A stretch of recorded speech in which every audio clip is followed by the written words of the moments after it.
Today, where's the best place to hide a balloon? Outside the known universe. This is CheckPoint.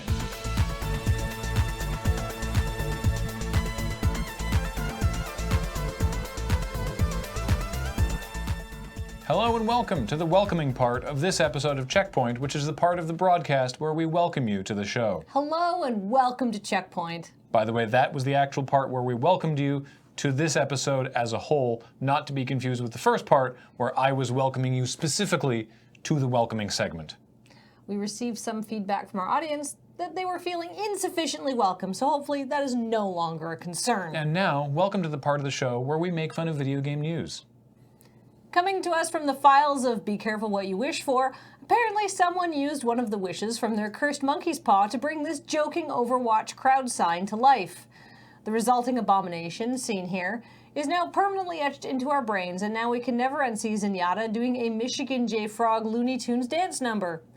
This isn't newsworthy in the slightest, but I had to watch this, and I wanted to make sure that Zenyatta was ruined for all of you too. Last Thursday, Twitch introduced a massive bit cheering integration to its coverage of the Overwatch League, where players could use Twitch bits to unlock exclusive emotes and even in-game items, the first unlock being a new Tracer skin. Since the introduction, viewers have cheered with over 21,143,000 bits, or about $211,000 US.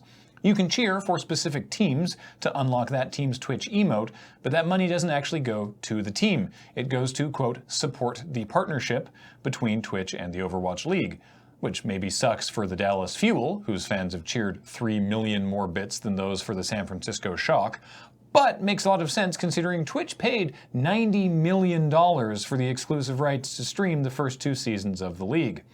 Hey Twitch, we'll let you stream our Overwatch League, the Pigglesworth Open, for a mere $1 million, which is a comparative bargain. Super Mario Odyssey has a new game mode, Luigi's Balloon World, wherein players have to play hide and seek to find balloons. You'll earn coins if you can find other people's balloons or if people fail to find yours. Sounds very nice and fun.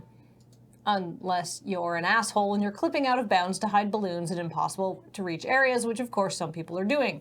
First, that sucks, but more importantly to the Super Mario Odyssey community, Nintendo is probably going to patch this now, which almost certainly means they'll remove the exploits that let players go out of bounds, which will screw the speedrunning community, which means we won't see nearly as many cool tricks at next year's AGDQ, which means that the event will raise less money for the Prevent Cancer Foundation, which means that if you're hiding balloons in out-of-bounds areas, you're basically letting people die of cancer, because you want Mario coins, you monster.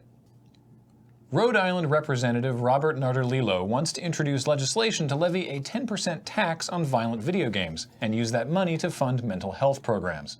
Actually, the press release only specifies games rated M, not even games rated for violence, which means any game rated M could see a tax hike despite what the rating is for, though, I mean, yeah, it's mostly violence.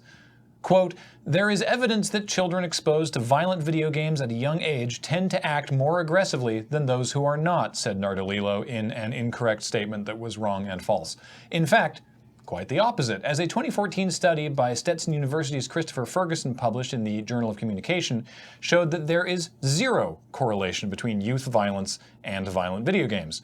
Ferguson concluded his study by saying, society has a limited amount of resources and attention to devote to the problem of reducing crime. There is a risk that identifying the wrong problem, such as media violence, may distract society from more pressing concerns such as poverty, education, and vocational disparities in mental health. Also, we've had this debate what seems like an exhaustive number of times, so someone should ask Rep. Nardolillo what he makes of Ferguson's study and where he's getting the source for his claims. So I did. The very helpful clerk at the Rhode Island Assembly did not respond by press time. Thank you for watching the part of the broadcast where we told you about gaming news that can be interpreted in an amusing manner. We now welcome you to the end of the show, the part where we will do another humorous dialogue back and forth between the two of us and then make one more joke wherein I'll pretend to discuss another item of news. For those of you keeping track at home, Kathleen just welcomed you to the end of the show, whereas I was thanking you for watching CheckPoint up until we got to the end of the show. Welcome. So thanks for watching the end of the show portion of this program. This concludes this episode thanking and joking sections. Thank you.